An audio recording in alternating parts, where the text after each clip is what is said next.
right, so I guess just to start off, let me let y'all know why I'm here. I built my own social network called Global 14, as you can see up there. It's basically a social network that I feel is the way social networks should be and the way social media should be.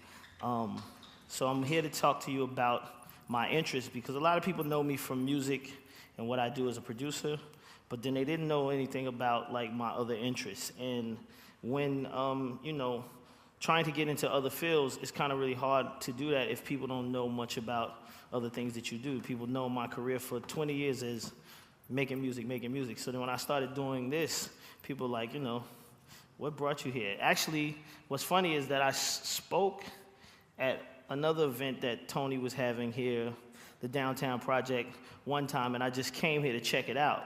And people saw me sitting in the audience, and they was like, Jermaine Dupri's over there? You should go speak. And I didn't want to speak, but I got up on the stage anyway, because everybody kept saying it. So, but what I learned that day was that people, they didn't really know much about any of the other things that my interests or any other things that inspired me. So when I, started building Global 14, I started noticing that that was the thing that I should mostly put my energy into. So art, teaching people about art and how much, what the value of art is, especially younger kids and my generation that don't know much about it.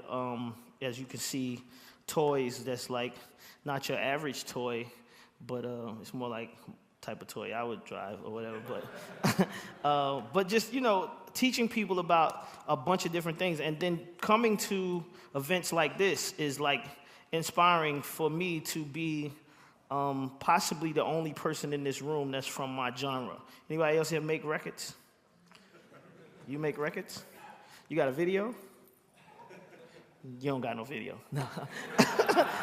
Nah. But so, like when I come to these type of events and I speak, I just notice that, it's really, really weird how tech and music are both like driving themselves down the same road, right? Yesterday I saw something about YouTube saying they're getting ready to start their own streaming service of music, right? So it's like everything that happens in tech and music is basically the same, like they just hand in hand.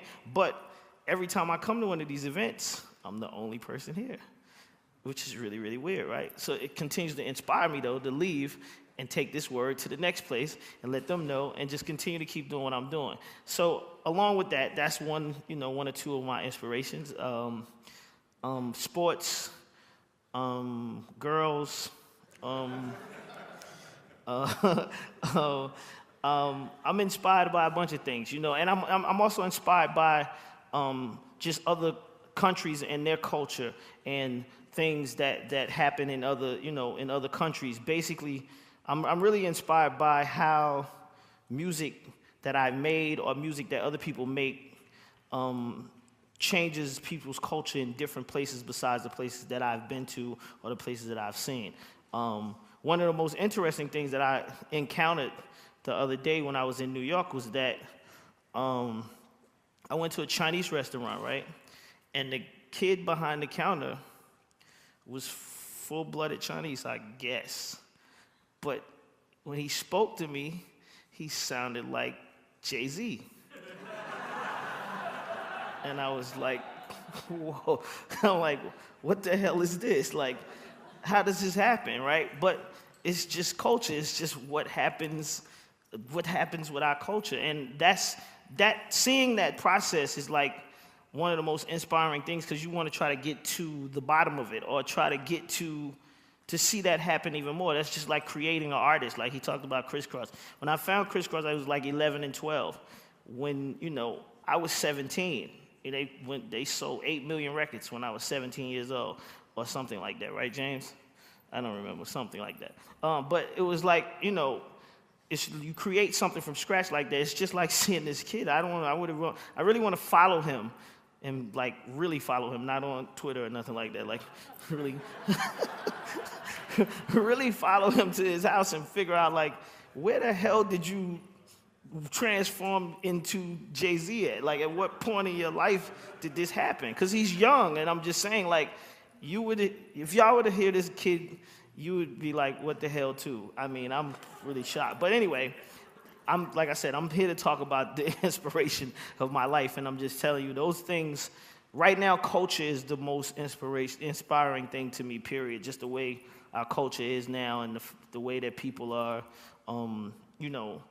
coming together and creating things. I think tech alone, when I first started getting into this world and was traveling around, going to places, when I went to San Francisco, the most interesting thing about San Francisco to me was that everybody in San Francisco was willing to help me, right? Where I come from, if you got to deal with Sony, the people at Universal hate you, or, vice versa. So it's never like if they got a cool thing that's happening at Universal, they will never share that information with you over here. So I came from a place where I was acting like this, and everybody in San Francisco was like this, and like, come on in. And I was like, I don't know nothing about that, right? So, but I quickly learned, and that's like just like being here. It's like everybody in this room, I'm sure, after you hear somebody speak, you walk right up to them, you say whatever, you hand them your card, and if you like me, you don't have a card, but you talk to people and you shake their hands, and that's very, very inspiring because, like I said, when you come from a different world of thinking that everything is competitive, then you see people that's like in a much bigger business action world being open-handedly and saying like, hey, I got a guy in my office that you could possibly use to help your company or this, that, and the third. It just makes your mind want to do more and understand. So I'm inspired by just tech alone and everything that has something to do with this. And the reason why I'm here is that I met everybody from Tech Cocktail last time I was here, and I was like, and I did an interview for them, and I didn't know what the hell I was doing the interview for anyway. He's like, can you just do an interview? And I'm like, I guess. I'm supposed to say no, but I went on and did it. I was just hoping.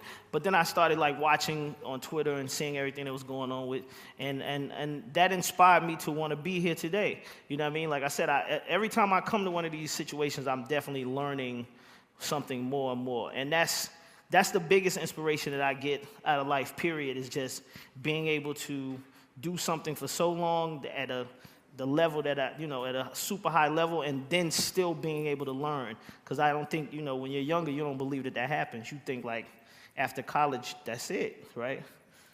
I ain't go to college, but I'm just saying.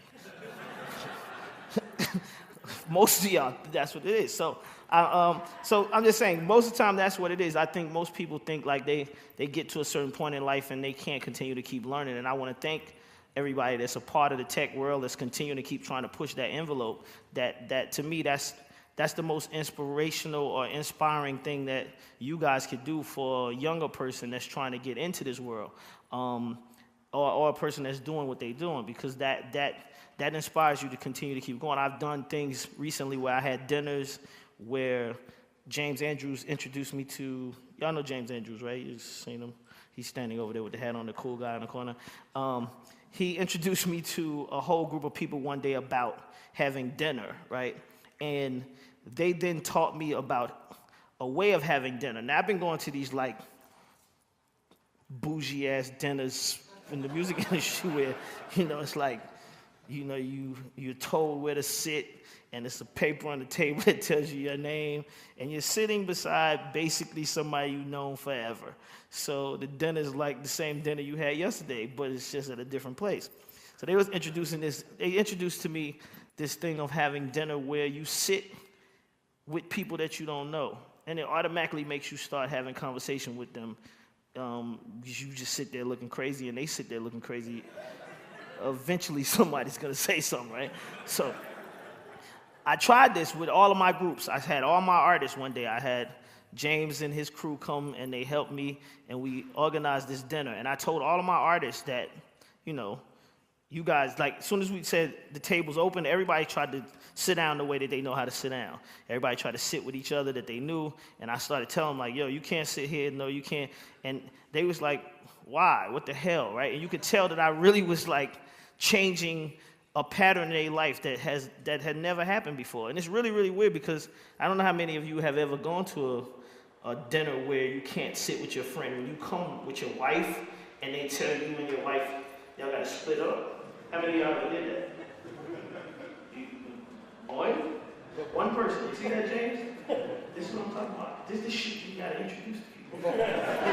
But what I'm saying is, like, when you do that, you ultimately have to have a conversation with somebody that you don't know, and then you start learning about things that you don't know.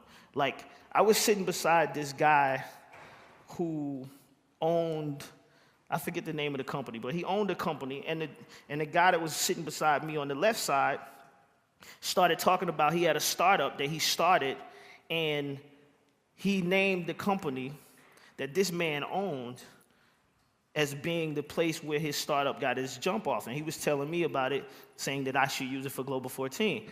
This guy overheard it and was like, what company did you just say? And he said the company again. He's like, I own the company. This guy didn't even know. And it was like, it's amazing how much information can just be, can travel in just one little setting. You know what I mean? Just like today, if he moved everybody that's in this room, all of you guys, these two dudes right here in the front, I know y'all know each other, right? See, y'all should just split up. Just get out of it. Just go over there and talk to somebody you don't know and watch the information that you'll come back to your friend and be like, yo, I was back there talking to somebody while you was talking, and you never know what's happening. But anyway, I'm just saying these are the type of things that I get out of coming to this type of event, and that's my inspiration. Thank you.